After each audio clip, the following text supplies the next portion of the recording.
நீங்கள் பார்த்துக் கொண்டிருப்பது உங்கள் விஜய். சத்தியத்தின் மேல் அரிச்சந்திரன் அவ்வளவு அசைக்க முடியாத நம்பிக்கை கொண்டிருந்தார். ஏராளமான சோதனைகள், அவன் செல்வத்தையெல்லாம் இழக்கும்படியான நிலை வந்தது. பிறகு மனைவியையும் குழந்தையும் கூட வேறொரு மன்னனிடத்தில் அடிமைகளைப் போல ஆக்கிவிட்டு தன் செல்வத்தையெல்லாம் இழந்துவிட்டு சுடுகாட்டில் போய் காவல் காக்கக்கூடிய நிலைமைக்கு ஒரு தேசத்து மன்னன் ஆளானான். இவ்வளவு கொடுமையான சூழ்நிலைகளை சந்திக்கிற போதும் அவன் சத்தியம் தவறவே இல்லை. அவனுடைய புத்திரனை இழக்கிற நிலைக்கு வந்தான், அப்பொழுதும் சத்தியம் தவறவில்லை. மாண்டு போன மகனை கொண்டு போய் சுடலையில் வைத்து சுட்டெரிப்பதற்கு வேண்டிய அந்த காசை கொடுப்பதற்கு வழியில்லாமல் மனைவி இருக்கிற நிலைமையை சுடுகாட்டை காவல் செய்து கொண்டிருக்கிறவன் தன் கண்ணால் கண்டபோதும் கூட அவளை காசில்லாமல் நீ இந்த உடலை சுட்டெரிக்க முடியாது, என்னை வேலைக்கு அமர்த்தி இருக்கிறவனுக்கு நான் உண்மையானவனாக இருக்க வேண்டும் என்று சொல்லி அந்த நிலையில் மனைவி என்று தெரிந்தும் தன் கடமையும் சத்தியத்தையும் விட்டு மீறாதவனாக இருந்த பெருமைக்குரியவனாக இருந்தவன் ஹரிச்சந்திரன். எந்த காலகட்டத்திலும் நான் என்னுடைய வாய்மை இழக்க மாட்டேன் என்கிற சங்கல்பத்தில் உறுதியாக இருந்தவன். இக்கட்டான சூழ்நிலையில் அந்த சுடுகாட்டில் அவனை சந்தித்து ஒரு பொய்யை சொல்லிவிட்டால் உன் நிலைமையே மாறிப்போய்விடும், இன்னும் ஏன் சத்தியம் சத்தியம் என்று இருக்கிறாய் என்று அவனை சோதித்த முனிவர் சொல்லும்போது கூட அவன் சொன்னான், இழப்பதற்கென்று இந்த உலகில் இனிமேல் எனக்கு எதுவுமே இல்லை. நான் என் ராஜ்யத்தை இழந்து விட்டேன், நான் வைத்திருந்த செல்வத்தை எல்லாம் இழந்து விட்டேன், என் அருமந்த புத்திரனை இழந்து விட்டேன், என் அரச பதவியும் இழந்து விட்டேன். இனிமேல் இழப்பதற்கென்று என்னிடத்தில் ஒன்று மட்டும்தான் இருக்கிறது. அது என்ன என்றால், எனக்கு இந்த பிறவி முடிந்த பிறகு கிடைக்க வேண்டிய சொர்க்கம், அது ஒன்றுதான் இருக்கிறது. அதை இழந்தாலும் இழப்பேனை தவிர நான் சத்தியத்தை இழக்க மாட்டேன் என்று சொன்னான். பதி இழந்தனம், பாலன இழந்தனம், படைத்த நிதி இழந்தனம், இனி நமக்கு உள்ளது என நினைக்கும் கதி இலக்கிலும் கட்டுரை இலக்கிலேம் என்றான். எனக்கு இனிமேல் கிடைக்க வேண்டியது சொர்க்கம் மட்டும்தான். ஆனால் அதை இழக்கிற நிலைமைக்கு வந்தால் கூட நான் என்னுடைய சத்தியத்தை இழக்க தயாராக இருக்க மாட்டேன், எந்த நிலையிலும் நான் வாய்மை தவற மாட்டேன் என்று அடுக்கடுக்காக வந்த ஆயிரக்கணக்கான சோதனைகளிலேயும் சுழன்றடிக்கிற சூறாவளியைப் போல சோதனைகள் தொடர்ந்த போதும் சத்தியத்தில் நிலையாக நின்றானே ஒரு மன்னன். அந்த ராஜசூய யாகம் பண்ணிய அரிச்சந்திரன் என்கிற சூரியகுலத்து மன்னன் தேவசபையில் தேவேந்திரனுக்கு இணையான ஒரு ஆசனத்தில் அமர்ந்து கொண்டிருக்கிறான் என்று நாரத மகர்ஷி தர்மபுத்திரனுக்கு சொல்லி, தர்மபுத்திரா, அதுபோலத்தான் இந்த பூவுலகில் தர்மத்தை அனுசரித்து அறவழி நடக்கிற மன்னனாகிய நீயும் அரிச்சந்திரனைப் போல ஒரு உயர்ந்த இடத்திலிருந்து அரசாட்சி செய்வாய் என்று தர்மபுத்திரனுக்கு ஏற்பட்ட சந்தேகங்களை எல்லாம் தீர்த்து நாரத மகரிஷி அவனுக்கு ஆசீர்வாதமும் பண்ணி ஒரு மன்னனாக இருக்க வேண்டியவன் கடைபிடிக்க வேண்டிய தர்மங்களையும் அவனுக்கு மிக சிறப்பாக எடுத்துரைக்கிறார். சத்தியத்தை ஒருவன் காப்பாற்றுவதன் மூலமாக தன்னுடைய முன்னோர்களை அவன் கரை சேர்க்கிறான் என்பது நம்முடைய நூல்கள் சொல்லுகின்ற மிகப்பெரிய உண்மை. சூரிய வம்சத்தில் பிறந்த அரிச்சந்திரன் சத்தியத்தை காப்பாற்றியதன் மூலமாக எத்தனையோ தலைமுறை அவன் முன்னோர்கள் கரை சேரும்படியாக வகை செய்தான். ஆகவே அவனுடைய பெருமையும் அவனுடைய சிறப்பையும் நன்றாக செவிமடுத்த தர்மபுத்திரன் நினைத்தான், அரிச்சந்திரனைப் போல முன்னோர்களுக்கு உயர்ந்த கதி கிடைப்பதற்கு வகை செய்ய வேண்டும் என்று. அப்பொழுது நாரத மகரிஷி தர்மனை பார்த்து சொன்னார், உன் தந்தையான பாண்டு மகாராஜனை நான் பித்ருலோகத்தில் பார்த்தேன். அவர் என்னிடத்தில் சொன்னார், மகரிஷி, பூமியில் என் பிள்ளை தர்மனை பார்த்து ராஜசூய யாகம் செய்ய சொல்லுங்கள். அப்படி ஒரு யாகத்தை தர்மபுத்திரன் செய்வதாக இருந்தால் எனக்கு மேலான கதி கிடைக்கும் என்று பாண்டு மன்னன் சொன்னான். ஆக ஒரு தந்தையின் விருப்பத்தை நிறைவேற்ற வேண்டியது ஒரு புத்திரனின் கடமை. அவனை மேலான கதி அடைய செய்வது மிக மிக முக்கியமான கடமை. ஆகவே நீ ராஜசூய யாகத்தை செய்வது நல்லது என்று நாரத மகர்ஷி தர்மபுத்திரனிடத்தில் சொன்னார். பித்ருக்களை கரை சேர்ப்பதும் மூதாதையர்களை வீடு பேர் அடையச் செய்வதும் பின்னால் வருகிற தலைமுறையினருக்கு இருக்கிற மிக முக்கியமான ஒரு கடமை என்று நம் சாஸ்திரங்கள் குறிப்பிடுகிறது. அவர்களுக்குரிய காலங்களில் அன்னதானங்களை, வஸ்திர தானங்களை செய்து அவர்களை கரையேற்றுவதற்குரிய பக்தி முயற்சிகளில் ஈடுபட வேண்டும் என்பது மிகவும் முக்கியமானது. இந்த உலகத்தில் அவர்களை நினைத்து நாம் செய்கிற தான தர்மங்கள் மேலுலகத்தில் வாசம் பண்ணி கொண்டிருக்கிற பித்ருக்களை சென்று அடையுமா என்று சிலர் கேட்டுக்கொண்டே இருப்பார்கள். இந்த உலகில் செய்கின்ற தான தர்மங்களின் பலாபலன் நிச்சயமாக அவர்களை சென்று சேர்ந்து அவர்களுக்கு மேலான கதி கிடைப்பதற்கு வழிவகுக்கும் என்பதுதான் நம் எல்லோருடைய நம்பிக்கையாகவும் இருக்கிறது. அதுதான் உண்மையும் கூட. ஆன்மீகமான ஞானம் படைத்தவன் இதை சிறப்பாக நல்ல விதத்தில் புரிந்து கொள்வான். சிலருக்கு அதை புரிந்து கொள்ளக்கூடிய ஞானம் இல்லாமல் இருக்கலாம். லௌகீக விஷயங்களில் கூட நிறைய நுட்பங்கள் அறியாதவர்களாக பலர் இருக்கிறார்கள். ஒரு சாதாரண ஒரு குக்கிராமத்தில் வாசம் பண்ணி கொண்டிருந்த ஒரு ஏழை மனிதன், அவ்வளவு படிப்பு வாசனை இல்லாதவன், தன்னுடைய புத்திரனை பட்டணத்திற்கு அனுப்பி ஒரு பெரிய படிப்பு படிப்பதற்கு வேண்டிய முயற்சி எடுத்து அதை ஆவணம் செய்து கொண்டிருந்தார். மாதந்தோறும் ஊருக்கு வந்து சேர்கிற பிள்ளை தனக்கு தேவையான பொருளை தகப்பனாரிடத்தில் வாங்கி போய் சிக்கனமாக செலவு செய்து முறையாக படித்து நல்ல மதிப்பெண்களை பெற்று தகப்பனை ஒரு நல்ல நிலைமைக்கு உயர்த்த வேண்டும் என்கிற எண்ணமுடையவனாக இருந்தான். வருகிற போது மட்டும்தான் வேண்டியதை பெற்று செல்வானே தவிர எழுத படிக்க தெரியாத தந்தைக்கு அதிகமாக அவன் கடிதமோ செய்தியோ கொடுப்பதில்லை. ஒரு முறை வந்தவன் தனக்கு வேண்டிய கட்டணத்தை கட்டுவதற்குரிய பணத்தை தந்தையினிடத்திலிருந்து பெற்று செல்ல மறந்து போய்விட்டார். பட்டணத்திற்கு சென்று சேர்ந்த பிறகுதான் அவனுக்கு நினைவு வந்தது. உடனே வேறு வழி இல்லாமல் ஒரு கடிதம் எழுதி, அப்பா, எனக்கு எப்படியாவது தந்தி மணி ஆர்டர் செய்து விடுங்கள், மறந்து வந்து விட்டேன் என்று சொன்னான். தந்தைக்கோ எப்படி அந்த பணத்தை அனுப்ப வேண்டும் என்பது ஒன்றும் புரியவில்லை. பக்கத்து வீட்டில் இருந்த படித்த பையனிடத்தில் போய் பணம் அனுப்ப வேண்டும், என்ன செய்வதென்று தெரியவில்லை, நீ போய் இதை அனுப்பிவிடு என்றார். அவன் சொன்னான், நான் அவசர வேலையாக இருக்கிறேன், நீங்கள் பணத்தை கையில் எடுத்துக்கொள்ளுங்கள், அனுப்புவதற்கு உண்டான கட்டணம் இவ்வளவு செலவாகும், அதையும் எடுத்துக்கொள்ளுங்கள், உங்கள் பையனின் முகவரியையும் எடுத்துக்கொள்ளுங்கள், நேராக புறப்பட்டு போய் இதுபோல் பணம் அனுப்ப வேண்டும், அவசரமாக போக வேண்டும், என்ன செய்யலாம், இதுதான் முகவரி என்று நீங்கள் போய் தபால் நிலையத்தில் கேளுங்கள், உதவி செய்வார்கள் என்று சொல்லிவிட்டார். இவரும் அதுபோலவே எல்லாவற்றையும் எடுத்துக்கொண்டு நேராக போய் தபால் நிலையத்தில் போய் அங்கே இருக்கிறவரிடத்தில் எல்லாவற்றையும் சொல்லி இந்த முகவரியும் கொடுத்து இதை அனுப்பிவிடுங்கள் என்றார். அவர் பணத்தை பெற்றுக்கொண்டு முகவரியும் பெற்றுக்கொண்டு, எழுத படிக்க தெரியாதவர் இந்த பெரியவர் என்பதனால் அவரே எல்லாவற்றையும் நிரப்பி ஒரு ரசீதை மட்டும் கையில் கொடுத்து விட்டு, பணம் அனுப்பி ஆயிட்டு, இதோ இருக்கிறது மீதி பணம், புறப்படுங்கள் என்று கொடுத்து விட்டார். ரசீதை வாங்கி கொண்டு பெரியவர் அந்த இடத்தை விட்டு புறப்படாமல் அங்கேயே ஒரு இருக்கையில் அமர்ந்து பார்த்து கொண்டே இருந்தார். அவருக்கு ஒரே சந்தேகம், அவசரமாக 2 மணி நேரத்தில் கிடைக்கும் என்கிறார்களே, நாம் கொடுத்த பணம் இங்கே தானே இருக்கிறது, அதை வாங்கி கொண்டு போக வேறு யாரும் வரவே இல்லையே, இந்த பணம் எப்படி போய் சேரும் என்று அவர் விஷய ஞானம் இல்லாதவர் உட்கார்ந்து பார்த்து கொண்டே இருந்தார். ஆனால் அங்கே உள்ளே பணத்தை பெற்றுக்கொண்டு ரசீது கொடுத்தவர் பெரியவரை பார்த்து, இதற்குள் பாதி தொலைவு பணம் போயிருக்கும், நீங்கள் புறப்பட்டு போகலாம் என்று சொன்னார்.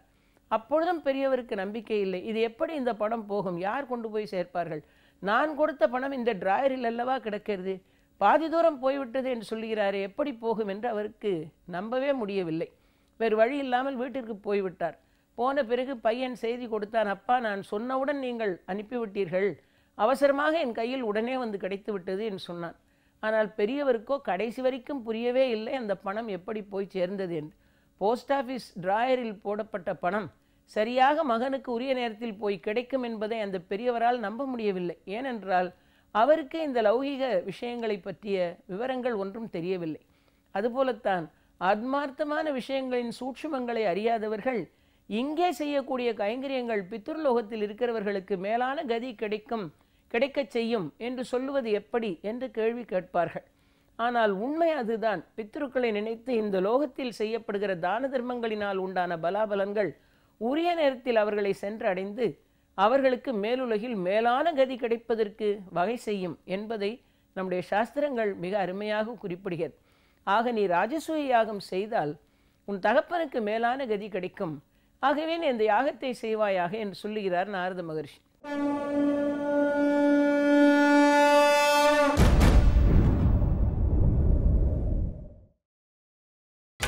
நீங்கள் பார்த்துக் கொண்டிருப்பது உங்கள் விஜய்.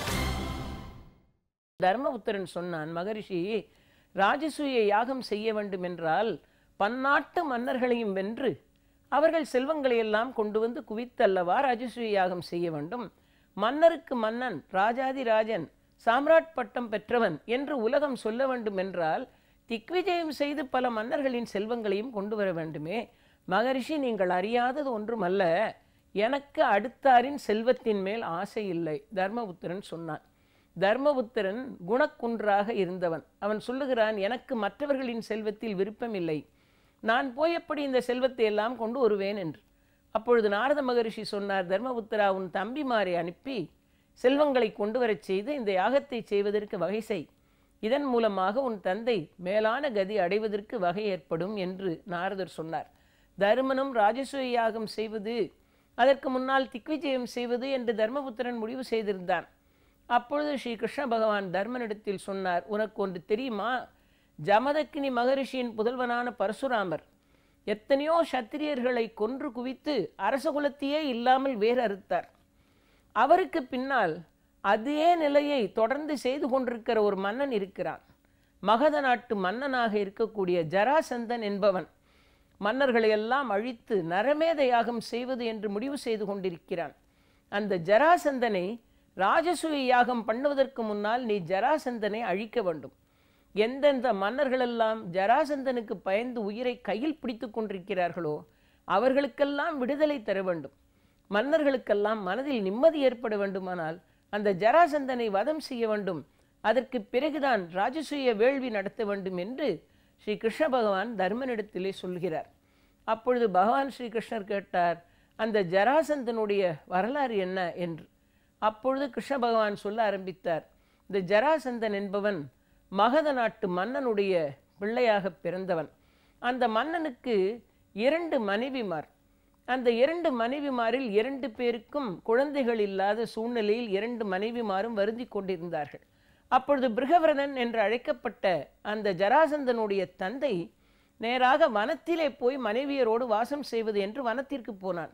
தவம் செய்து பிள்ளை பேற்றை அடைவதற்குண்டான வாய்ப்பை பெறலாம் என்று அவன் வனத்திற்கு சென்றான்.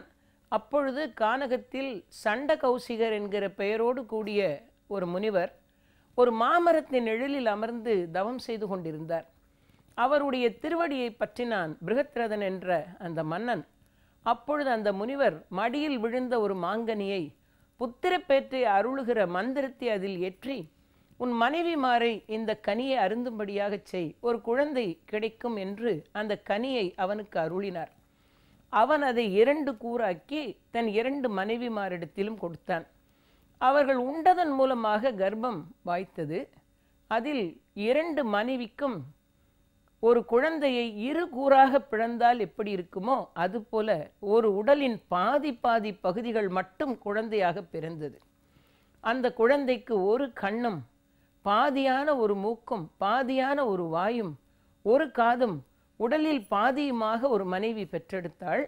அதை போலவே அடுத்த ஒரு மனைவிக்கும் பாதி உருவத்தில் ஒரு குழந்தை வந்து பிறந்தது. இப்படி 2ம் பாதியாக பிறந்ததை பார்த்தவுடன் அந்த பெண்களுக்கு அந்த குழந்தையை எப்படி வைத்து வளர்ப்பது என்று புரியவில்லை. அந்த தாதியை, அரண்மனை தாதியை அழைத்து, இந்த குழந்தைகளை எங்காவது எரிந்து விடு என்று. இந்த 2 பிண்டங்களையும் தூக்கி எடுத்து அந்த தாதி வெளியில் எரிந்து விட்டாள்.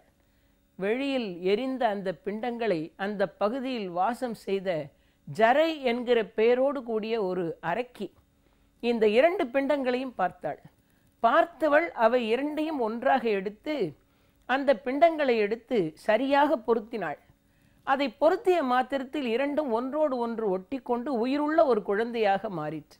2 கண்களும் ஒரு வாயும் ஒரு மூக்கும் 2 காதுகளும் உடைய ஒரு சாதாரண குழந்தையைப் போல பாதியாக இருக்கிற 2 பிண்டங்களையும் ஒன்றாக சேர்த்தவுடன் ஒரே குழந்தையாக அது உருவாயிற்று. ஜரை என்கிற அரக்கி ஒன்று சேர்த்ததனால் அந்த குழந்தை ஜராசந்தன் என்று அழைக்கப்பட்டது. அந்த குழந்தையை கொண்டு வந்து நேராக அந்த பிருகத்ரதன் என்கிற மன்னனுடைய கரங்களில் கொடுத்து, 2 கூறாக பிறந்து வீசப்பட்ட உன் குழந்தை ஒன்றாக சேர்த்து நான் ஒரு குழந்தை ஆக்கியிருக்கிறேன், பெற்றுக்கொள் என்று கொடுத்தாள். அதை வாங்கி அந்த மன்னன் வளர்க்க ஆரம்பித்தான். அவன்தான் ஜராசந்தன் என்கிற பெயரை உடைய மன்னனாக தன் தந்தைக்கு பிறகு கிரிவிரஜம் என்கிற இடத்தில் இருந்து கொண்டு அந்த மகத நாட்டை அரசாட்சி செய்த ஒரு மன்னனாக இருந்தான். அவன் ஜமதக்கினி முனிவரின் மகனான பரசுராமர் எப்படி அரசர்களை கொன்று குவித்தாரோ அதுபோல இந்த ஜராசந்தன் மன்னர்களையெல்லாம் பிடித்து கொல்லுகிற வேலையை செய்து கொண்டிருந்தான். மன்னர்களை திரட்டி அவர்களை வைத்து நான் நரமேத யாகம் செய்வேன் என்று சங்கல்பம் பண்ணிக்கொண்டு தன் பலத்தினாலும் ஆணவத்தினாலும் அரசர்களை கொடுமைப்படுத்தி கொண்டிருந்தான். கிருஷ்ண பகவான் தர்மபுத்தனிடத்தில் சொன்னார், நீ ராஜசூய யாகம் செய்ய வேண்டுமானால் முதலாவதாக இந்த ஜராசந்தனை வதம் செய்ய வேண்டும். அவனை அழிப்பதற்காக உன் அருமந்த தம்பியரான அர்ஜுனனையும் பீமனையும் என்னோடு அனுப்பு. மகத நாட்டிற்கு சென்று ஜராசந்தனை அழிக்க வேண்டும் என்றார். அதை கேட்ட தர்மபுத்திரன் சொன்னான், கிருஷ்ணா, பீமனும் அர்ஜுனனும் எனக்கு 2 கண்களைப் போன்றவர்கள். அவர்களை இப்படிப்பட்ட கொடுமையான மனம் படைத்த ஒருவனோடு போரிடுவதற்கு அனுப்ப என் மனம் விரும்பவில்லை. இந்த முயற்சியை தயவு செய்து கைவிட்டு விடு என்று சொன்னான் தர்மன். அதை கேட்ட மாத்திரத்தில் பீமன் சொன்னான் தர்மபுத்திரரை பார்த்து, அண்ணா, நீங்கள் சொல்லுவது சரியல்ல. ராஜசூய யாகம் செய்வதற்கு முன்னால் ஜராசந்தனை அழிக்க வேண்டும் என்றால் அவனை அழிப்பதற்குண்டான உபாயத்தை நமக்கு சொல்லுவதற்கு பகவான் ஸ்ரீ கிருஷ்ணர் இருக்கிறார். வெற்றியை எப்பொழுதும் பெற்றுத்தரக்கூடிய விஜயன் இருக்கிறான்.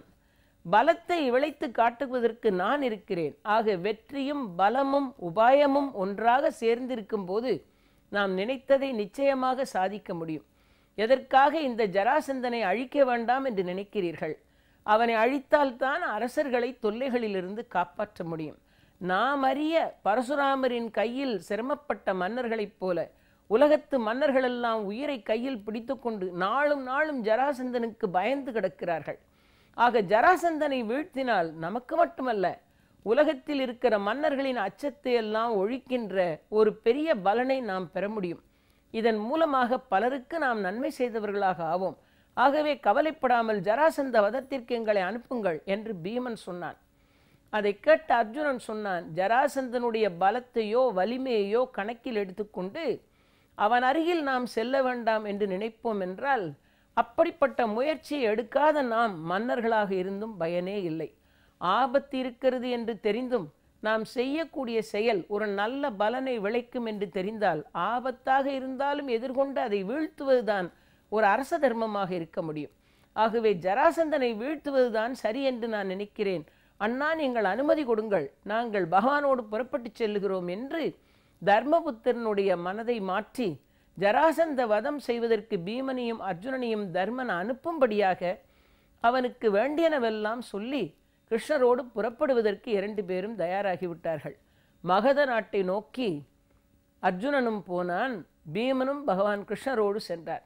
மகத நாடு சுற்றிலும் மலைகளால் சூழப்பட்டிருக்கிறது. மகத நாடு அதில் சைத்தியம் என்று அழைக்கப்படுகின்ற ஒரு மலை. அந்த மலையில் இருக்கக்கூடிய ஒரு பிளவின் வழியாக உள்ளே நுழைந்து செல்வது என்று முடிவு செய்துவிட்டு அந்த வழியாக உள்ளே நுழைய தலைப்பட்டார்கள் அர்ஜுனனும் பீமனும்.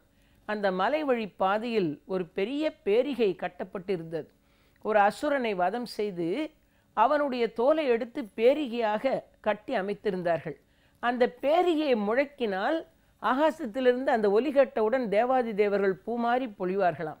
தன்னுடைய வெற்றியை விளம்பரப்படுத்துவதற்காக யார் யாரை ஜராசந்தன் வதம் பண்ணினானோ, யார் யாரையெல்லாம் துன்புறுத்தினானோ, அதன் மூலமாக அவன் என்ன வெற்றிகளை எல்லாம் அடைந்தானோ அவைகளையெல்லாம் மகத நாட்டில் மிகப்பெரிய விளம்பரமாக செய்து கொண்டிருந்தான் ஜராசந்தன்.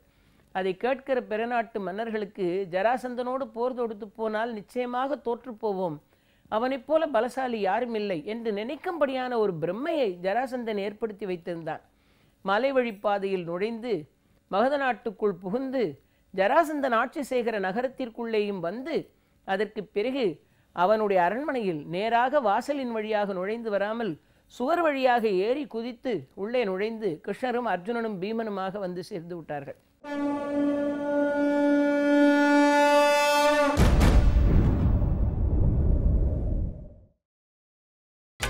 நீங்கள் பார்த்துக் கொண்டிருப்பது உங்கள் விஜய். மூவருமாக வந்தார்கள். வந்தவுடன் ஜராசந்தன் பார்த்தான். உங்கள் வரவு நல்வரவாகட்டும் என்றான். பகவான் கிருஷ்ணர் மட்டும் ஆம் என்று ஆமோதித்தார். உடனிருந்த பீமனும் அர்ஜுனனும் வாயை திறக்கவில்லை, ஒன்றும் பேசவில்லை. ஏன் இவர்கள் ஒன்றும் பேசாமல் இருக்கிறார்கள் என்று கேட்டான் ஜராசந்தன். அப்பொழுது ஸ்ரீ கிருஷ்ணர் சொன்னார், அவர்கள் 2 பேரும் ஒரு விரதத்தில் இருக்கிறார்கள். அந்த விரதம் நள்ளிரவு வரைக்கும் நீடிக்கிறது. அதுவரையிலேயும் அவர்கள் பேச மாட்டார்கள், அதற்கு பிறகுதான் பேசுவார்கள் என்று. சரி என்றான் ஜராசந்தன். அவர்கள் தங்குவதற்கு யாகசாலையில் எல்லா ஏற்பாடுகளும் செய்து கொடுக்கும்படியாக செய்தான். அவன் மனதில் இருந்தது நள்ளிரவில் சென்று இவர்களோடு பேச வேண்டும் என்று. நள்ளிரவு தாண்டிய நேரத்தில் ஜராசந்தன் வந்தான். வந்தவன் அவர்கள் இருவரிடத்திலேயும் பேசத் தொடங்கினான். இவர்கள் விரதம் முடிந்திருக்குமே, இந்த ஸ்நாதக விரதம் முடிந்த பிறகு அவர்கள் பேசுவார்கள் என்று சொன்னாயே என்று பேச ஆரம்பித்தார். அப்பொழுது அவர்கள் 2 பேரும் பேச தலைப்பட்டார்கள். பார்த்தான் ஜராசந்தன், இவர்களை பார்த்தால் விரதம் அனுஷ்டிக்கிறவர்கள் என்று சொல்லுகிறீர்களே, அவர்கள் கைகளிலெல்லாம் வில்லில் நாணேற்றிய தழும்பல்லவா இருக்கிறது என்றான். அர்ஜுனன் பீமனுடைய கரங்களை பார்த்தால் வில்லில் நாணேற்றிய தழும்பு உடல் முழுவதும் இருக்கிறது. கழுத்தில் மலர் மாலை சூடிக்கொண்டிருந்தார்கள். விரதத்தில் இருக்கிறவர்கள் எப்படி இப்படி மாலை சூடிக்கொண்டிருப்பார்கள் என்று ஜராசந்தன் கேட்டான். உடனே அருகிலே இருந்த கிருஷ்ண பகவான் சொன்னார், அவர்கள் 2 பேரும் யார் என்று உனக்கு தெரியுமா? உன்னை அழிப்பதற்காக வந்திருக்கிற பாண்டு புத்திரர்கள் பீமனும் அர்ஜுனனும். நான் கிருஷ்ணன் என்று அந்த இடத்தில் ஜராசந்தனுக்கு வந்திருப்பவர்கள் யார் என்பதை எந்த ஒழிவு மறைவும் இல்லாமல் சொல்லிவிட்டு, நாளெல்லாம் மன்னர்களை தொல்லைப்படுத்தி கொன்று குவித்து நரமேத யாகம் செய்வதற்காக காத்து கொண்டிருக்கிறாய், நீ உன்னை அழிப்பதற்காகத்தான் வந்திருக்கிறோம், உன்னை கொல்வதற்காக வந்திருக்கிறோம் என்று நேரடியாக சொல்ல ஆரம்பித்தார் கிருஷ்ணர். ஜராசந்தனுக்கு தலைக்கு ஏறியது கோபம். இவர்களை அழிப்பதற்கு வேறு வழி இல்லையா, இவர்களை கொன்று குவிப்பதற்கு வேறு வழி இல்லையா என்று என்னவெல்லாம் சொல்லி திட்ட முடியுமோ அவைகளையெல்லாம் சொல்லி ஸ்ரீ கிருஷ்ண பகவானை வசைமாறி பொழிந்தான். இந்த 2 பேரையும் நான் நினைத்தால் என் பலத்தினால் துவம்சம் பண்ணி விடுவேன் என்று சொல்லிவிட்டு, ஆனாலும் உங்கள் மூவரோடும் போரிட எனக்கு விருப்பமில்லை என்று சொல்லி கிருஷ்ண பகவானை வசைமாறி பொழிந்து, என்னோடு சரிக்கு சமமாக போரிடுகிற தகுதி உனக்கு இல்லை, நான் என்னோடு சமதகுதி உடையவர்களோடு தான் போராடுவேன், உன்னோடு போர் செய்தால் அது என் வீரத்துக்கு இழுக்கு, ஆகவே உன்னோடு நான் போர் புரிய மாட்டேன் என்றான். அடுத்த அர்ஜுனன் இருந்தான். அவனை பார்த்து, நீ ஒரு சிறுவன், சிறு மிருகங்களோடு போராடுவது ஒரு மன்னனுக்கு அழகல்ல, உன்னோடும் நான் போர் செய்ய விரும்பவில்லை என்று சொல்லிவிட்டான். என்னோடு பீமன் வேண்டுமானால் போர் செய்யட்டும் என்றான். பீமனுக்கோ அதீதமான மகிழ்ச்சி. ஜராசந்தனை வதை செய்வதற்கு தனக்கு ஒரு வாய்ப்பு கிடைத்திருக்கிறதே என்று பீமன் மகிழ்ந்தான். பீமனுக்கும் ஜராசந்தனுக்கும் கடுமையான ஒரு யுத்தம் நடந்தது. ஜராசந்தனை அழித்தால்தான் ராஜசூய யாகம் செய்கின்ற முனைப்பில் ஈடுபட முடியும் என்பது கிருஷ்ணருடைய தீர்மானமாக இருந்தது. ராஜசூய யாகம் செய்வதன் மூலமாக தருமனுக்கு ஒரு சாம்ராட் பதவியும் ராஜராஜன் என்கிற உயர்வும் கிடைக்கும் என்பது ஒருபுறம் இருக்க, ஜராசந்தனால் மன்னர்கள் அனுபவித்துக் கொண்டிருக்கிற அத்தனை விதமான துன்பங்களும் ஒரு முடிவுக்கு வரும் என்பதனால் ஜராசந்தனை வதம் பண்ணியே தீருவது என்று பகவான் கிருஷ்ணர் முடிவு செய்தார்.